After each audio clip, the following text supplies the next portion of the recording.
పవన్ కళ్యాణ్ గారికి నా తరపున, మా ఫ్యామిలీ తరపున జన్మదిన శుభాకాంక్షలు. Hello friends, welcome back to my channel. ఈరోజు మన ఛానల్లో ఎగ్లెస్ కేక్ని తయారు చేసి చూపించిపోతున్నాను. అంటే రవ్వ కేకు ఓవెన్ లేకుండా చేసుకుంటున్నాను. పిల్లలు చాలా రోజుల నుంచి అడుగుతున్నారు, అందుకే ఈరోజు చేస్తున్నాను. పదండి ప్రాసెస్ చూసేద్దాం. కావలసిన పదార్థాలు చూసేసారు కదా. 2 కప్పుల వరకు బొంబాయి రవ్వ తీసుకున్నాను. 1 కప్పు మైదా, 1 కప్పు ఆయిల్, సన్ఫ్లవర్ ఆయిల్ తీసుకున్నాను. గీ ఉంటే గీ వేసుకోండి. 1 కప్పు పెరుగు. ఆ బ్యాటర్ని బట్టి ఎన్ని పాలు కావాలో అన్ని పాలు వేసుకోవాలి.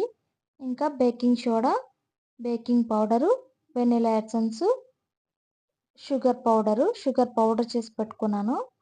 ఇంతే. ఇంకా గీ ఉంటే గీ కూడా వేసుకోవచ్చు. కేక్ చేసుకునే బౌల్కి ముందు గీ రాసేసుకుని ఇలాగ మైదా పిండిని మొత్తం స్ప్రెడ్ చేసేస్తున్నాను. మొత్తం స్ప్రెడ్ అయ్యేలాగా చూసుకోవాలి. అంతా స్ప్రెడ్ అయిపోయింది. దీన్ని పక్కకు పెట్టేసుకుని ఇప్పుడు బ్యాటర్ ప్రిపేర్ చేసేసుకుందాము. ముందుగా ఆయిల్ తీసుకున్నాను. 1 కప్పు ఆయిల్ వేసేసాను. దీనిలో 1 కప్పు పాలు కూడా వేసుకుంటున్నాను. ఇప్పుడు ఈ 2 బాగా బీట్ చేసుకోవాలి.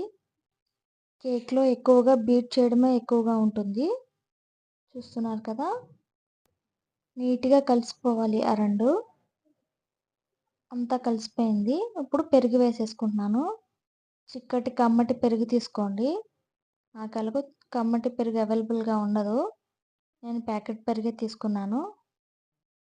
ఇది కూడా నీట్గా కలిపేయాలి. ఎక్కువ కలపడమే ఎక్కువ ఉంటుంది. స్పీడ్గా కలపాలి. నీట్గా కలిసిపోయింది కదా. ఇప్పుడు మైదా పిండి తీసుకున్నాను. 1 కప్పు వరకు తీసుకున్నాను. చూసారుగా, మా చిన్న చేతులు వచ్చేస్తాయి మధ్యలో. వాళ్ళు కూడా మేము కలుపుతాం, మేము చేస్తామని చుట్టూరు కూర్చొని చూస్తారు. ఇప్పుడు 2 కప్స్ వరకు ఉంటుంది రవ్వ. 2 కప్స్ వరకు వేసుకుంటున్నాను. ఎందుకంటే 2 కేక్స్ కావాలి. 2 కేక్స్ కావాలంటే 2 కప్స్ అయితే కరెక్ట్గా సరిపోతుంది. ఇప్పుడు కొంచెం పాలు తక్కువైనాయి కదా, పాలు వేసుకుంటున్నాను. ఆ బ్యాటర్ అంతా నీట్గా కలుపుకోవాలి. ఇప్పుడు షుగర్ వేస్తున్నాను.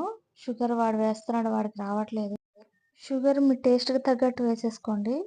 నాకు ఇక్కడ 1½ కప్పు వరకు పట్టింది షుగర్ పౌడరు. కేక్ అయ్యే వరకు ఇలా దగ్గరే ఉంటాడు వీడు.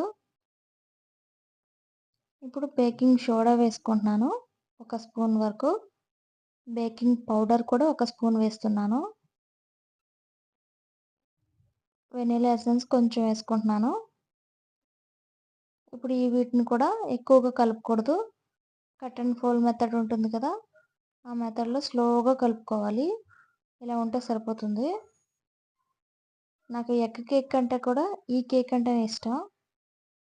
ఎగ్ అంటే కొంచెం స్మెల్ వస్తుంది.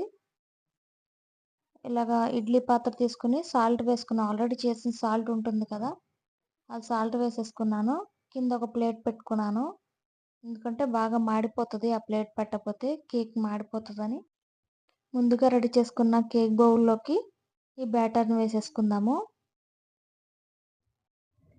ఈ బ్యాటర్ వేసేసుకొని 2 టైమ్స్ ట్యాప్ చేసుకుంటే, అంటే కింద పెట్టి కొంచెం అలా అనాలి. ఎందుకంటే లోపల ఏమైనా ఎయిర్ ఉంటే ఆ ఎయిర్ బయటికి రిలీజ్ అవుతుంది. నా ఛానల్ని ఎవరైనా కొత్తగా చూస్తున్నట్టయితే ప్లీజ్ సబ్స్క్రైబ్ చేసుకోండి. వీడియో చూసే వాళ్ళందరూ లైక్ చేయండి. లైక్ చేయడం మాత్రం మర్చిపోవద్దు. ముందుగానే ప్రీ హీట్ చేసుకున్నాం కదా ఇడ్లీ కుక్కర్ని, దానిలో దీన్ని పెట్టేసుకోవడమే. ఓ 30 మినిట్స్ కుక్ చేస్తే సరిపోతుంది. కేక్ ఓపెన్ చేసినప్పుడు మా ఫ్యామిలీ మెంబర్స్ యొక్క అల్లరి చూడండి, ఎంత అల్లరి చేస్తారో. ఆ వాయిస్ రికార్డ్ చేశాను, అది పెడతాను చూడండి. మేము కేక్ని మూత ఇలా ఇలా ఇలా ఇలా ఇలా ఇలా తీసాము.